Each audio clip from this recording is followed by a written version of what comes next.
Hello friends, my self सत्यम गुप्ता और आज मैं आपके लिए क्या नया लेके आया हूं वो मैं आपको बताता हूं। सबसे पहले हम स्टार्ट करेंगे अपने प्रिंसिपल से जो हम ऑलरेडी कवर कर चुके हैं। प्रिंसिपल्स में दोस्तों टाइम मैनेजमेंट प्रिंसिपल में हमने पिछली क्लासों में क्रिएट टू डू लिस्ट को कंप्लीट किया हुआ है। Set a time limit of each task हमने ये कंप्लीट किया हुआ है। Take regular break, managing meeting better और द 80-20 रूल हमने पिछली क्लास में कवर किया है। और दोस्तों जो आज का टॉपिक है वो थोड़ा सा डिफरेंट है बट बहुत ज्यादा इंटरेस्टिंग है। No multitasking, no distraction. दोस्तों मैं आपको एक सिचुएशन देता हूं। सिचुएशन ऐसी है कि कोई काम पे जाता है, अपना लैपटॉप ऑन करता है, कंप्यूटर ऑन करता है, उसको पता होता है कि मुझे वर्ड पे कुछ काम करना है। वो स्टार्ट करता है, कुछ वर्ड लिखता है, उसके बाद उसका मन करता है नहीं ये नहीं, एक्सेल खोलता हूं, एक्सेल में कुछ करने लगता है। उसके बाद दूसरे डिपार्टमेंट से कॉल आता है और वो एक्सेल छोड़ करके पीपीटी में काम करने लगता है। फिर सडनली जैसे ही वो काम करना स्टार्ट करता है, एक दूसरा फोन आ जाता है, उसको फिर दोबारा एक्सेल में काम करना पड़ता है। और कुछ समय बाद जैसे ही वो 5-10 मिनट काम करता है, उसका फेसबुक पिंग करता है और वो मोबाइल निकाल के फेसबुक देखने लगता है। उसके बाद व्हाट्सएप में पिंग आता है, व्हाट्सएप देखता रहता है। तो दोस्तों इतने सारे डिस्ट्रैक्शन, काम उसको करना था वर्ड पे, वर्ड से वो एक्सेल पे गया, एक्सेल से पीपीटी में गया, पीपीटी के बाद फेसबुक में आ गया, फेसबुक के बाद व्हाट्सएप में आ गया, व्हाट्सएप के बाद लिंक्डइन में आ गया और हो सकता है उसके बाद कोई कॉल आ जाए, हो सकता है उसने कोई मेल देख लिया हो और मेल देखने पे उसका पूरा का पूरा टाइम जो यूजफुल टाइम था वो निकल जाए। और दोस्तों ये सिचुएशन हम सबके साथ होती है, आपके साथ भी होती है, मेरे साथ भी होती है, हम सबके साथ होती है। बट आज मैं आपको इसका सलूशन देने के लिए आया हूं कि हम ऐसा क्या करेंगे कि हम मल्टीटास्किंग और डिस्ट्रैक्शन से बचेंगे। तो ये जो कॉन्सेप्ट है दोस्तों, ये ऑलरेडी अप्लाइड कॉन्सेप्ट है जो मैंने अपनी जिंदगी में अप्लाई किया है, अपने साथ काम करने वालों के साथ अप्लाई किया है और उस कॉन्सेप्ट का नाम है साइलेंट आर। अब दोस्तों ये साइलेंट आर का जो कॉन्सेप्ट है ये एक्चुअली ऐसे स्टार्ट हुआ कि जब मैं काम करता था तो मेरे साथ ये सब चीजें होती थी। तो मैंने क्या किया, मैंने अपने टाइम को 8 घंटे को एक पर्टिकुलर टाइम जोन पे डिस्ट्रीब्यूट किया। पर्टिकुलर टाइम जोन का मतलब यह है कि 8 घंटे में मैंने 6 घंटे ऐसे आइडेंटिफाई किए जिसमें मैं साइलेंट आर रखूंगा। साइलेंट आर का मतलब उसमें कुछ डू और कुछ डोंट्स ये हमने सेग्रीगेट किए कि साइलेंट आर में मैं क्या कर सकता हूं और क्या नहीं कर सकता हूं। तो दोस्तों मैं साइलेंट आर का कॉन्सेप्ट आपको सिखाने जा रहा हूं। सबसे पहले मैं जो रूल है इसका साइलेंट आर का वो बताता हूं। हम डू और डोंट दो चीजों को आइडेंटिफाई करेंगे, डू एंड डोंट। डू में क्या हम कर सकते हैं, प्री डिफाइंड जॉब, जो हमने जॉब आइडेंटिफाई किया है हम वो कर सकते हैं। इसके बाद टाइमलाइन डिफाइन करनी होगी कि हमारा ये साइलेंट आर कितने समय से कितने समय के बीच में होगा। ओके, अब मैं बात करता हूं डोंट। हम डोंट में क्या नहीं कर सकते हैं साइलेंट आर में, जैसे कि रीडिंग। इसके बाद रिप्लाइंग ईमेल। ईमेल सबसे ज्यादा डिस्ट्रैक्टिंग होता है दोस्तों। ईमेल का टाइम सेट होना चाहिए, आप हर समय ईमेल नहीं पढ़ सकते हैं। तो don't, reading and reply email, आपको ये डोंट में लेके आना है। उसके बाद attending phone call. Silent hour पे फोन कॉल मत पिक करिए, this is my sincere request and advice. इसके बाद social networking, Facebook, WhatsApp, Snapchat, Instagram, ये जितनी भी चीजें हैं इसको साइलेंट आर पे आप अवॉइड करें। इसके अलावा external meetings and all other activity which are not plan, वो आप साइलेंट आर में ना करें। अब दोस्तों मैं कैसे आपको बताता हूं। जैसे आपका ऑफिस स्टार्ट होता है सपोज 9 AM पे, तो आप 9 AM से 10 AM तक का जो टाइम है वो आप नॉन साइलेंट आर ले लीजिए, 9 नॉन साइलेंट आर। उसके बाद 10 o'clock से लेकर के या 10:15 से लेकर के आप 1 o'clock तक का जो टाइम है वो साइलेंट डाल ले लीजिए। 1 के बाद लंच होगा, 1 से लेके 2:30 तक का आपका नॉर्मल या 3 तक का नॉर्मल टाइम ले लीजिए, और 3 o'clock से 5 PM तक का फिर साइलेंट डाल ले लीजिए। इसके बाद 5 PM से 5:30 या 6 PM जो भी आपका टाइम है वो नॉन साइलेंट आर। तो आपका साइलेंट आर कितना हो गया? 10 to 1, ऑलमोस्ट 2.45 मिनट। उसके बाद again 2 hour, so 4 hour 45 minute will be your silent are.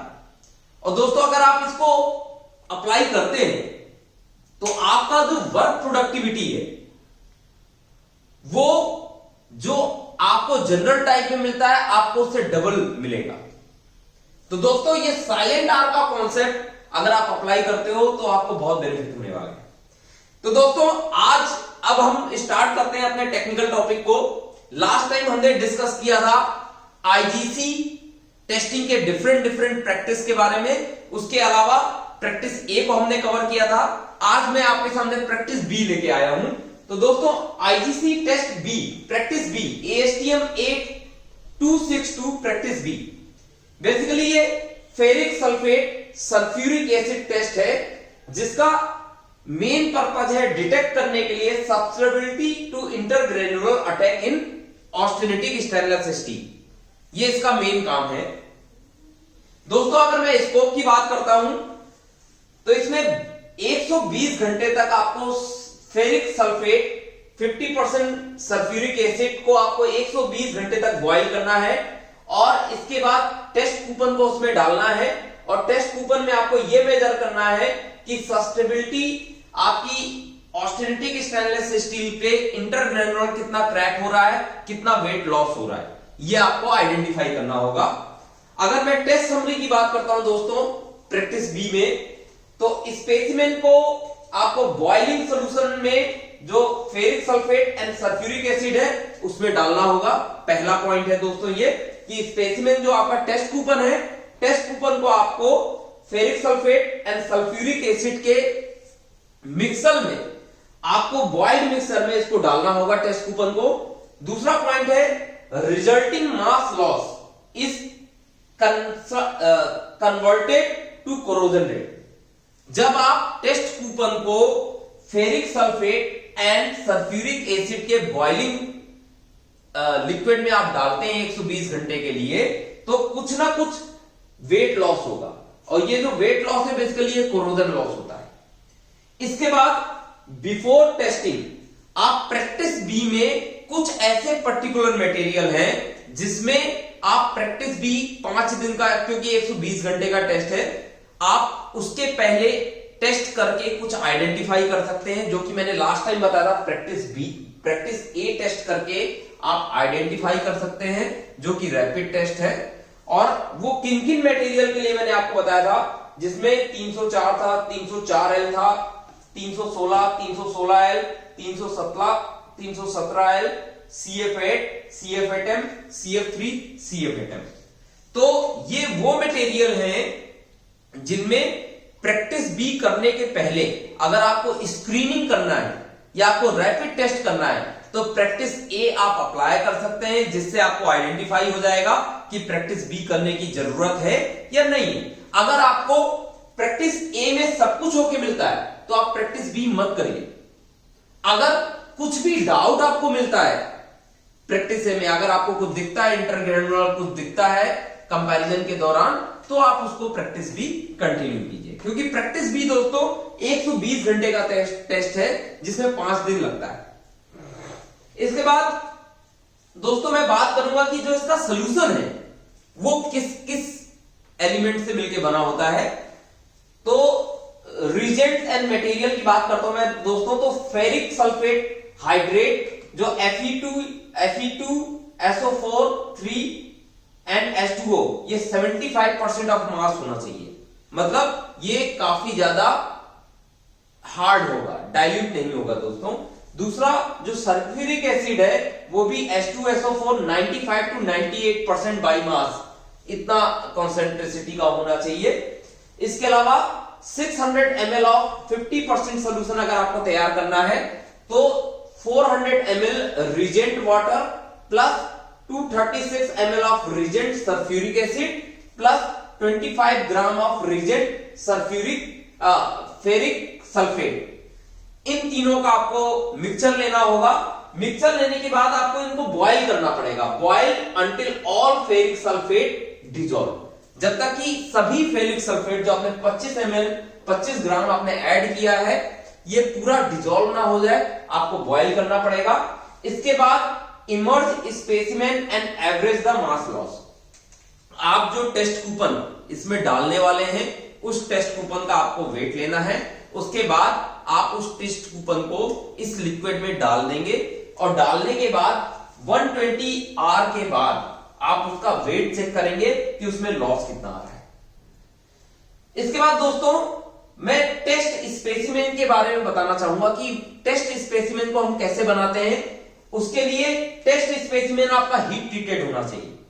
दूसरा पॉइंट ये है कि जो सरफेस एरिया है टेस्ट स्पेसिमेन में दोस्तों वो 5 to 20 सेंटीमीटर स्क्वायर होना चाहिए। इसके बाद टेस्ट स्पेसिमेन जो होगा वो प्रॉपरली ग्राइंड किया होना चाहिए, उसमें कोई जिग या कोई डेंट या कुछ भी ऐसा नहीं होना चाहिए। और जो ये आप ग्राइंड करेंगे ये CAMI/ANSI 120 जो स्टैंडर्ड है उसके हिसाब से आपको इसको पॉलिशिंग करना है कि इसमें कोई भी किसी भी तरीके का प्रॉब्लम ना हो। पॉलिश आपका इस स्टैंडर्ड के हिसाब से होगा, CAMI एंड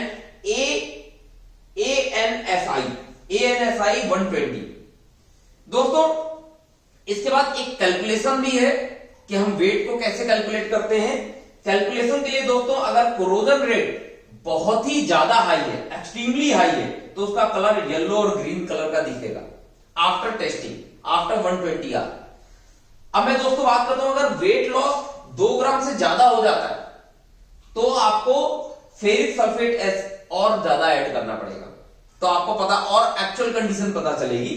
दूसरा जो इसका mm पर मंथ अगर हम कैलकुलेशन करते हैं कि कोरोजन कितना mm बन रहा है तो उसके लिए जो फॉर्मूला डिफाइन किया गया है वो 7305 multiply W means weight loss divide by A multiply T multiply D। A area, T time taken, D density. दोस्तों अगर मैं डेंसिटी की बात करता हूं तो क्रोमियम निकल स्टील में डेंसिटी 7.9 ग्राम पर सेंटीमीटर स्क्वायर हमें कंसीडर करनी है।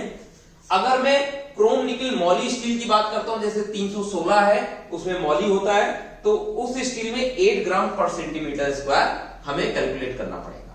तो बेसिकली दोस्तों ये जो प्रैक्टिस भी है ये वेट लॉस प्रैक्टिस है और मुझे ऐसा लग रहा है कि आपको ये एक्सप्लेनेशन समझ में आया होगा। और अगर आपको मेरा ये वीडियो अच्छा लगा है दोस्तों तो इसको प्लीज शेयर करें, लाइक करें। और दोस्तों मैंने अपना पेज फेसबुक में भी क्रिएट किया हुआ है, आप मुझे फेसबुक में भी पा सकते हैं, टेलीग्राम में भी पा सकते हैं और यूट्यूब में भी पा सकते हैं और लिंक्डइन में भी आप मुझे फॉलो कर सकते हैं। सो दोस्तों thank you so much for patience, thank you.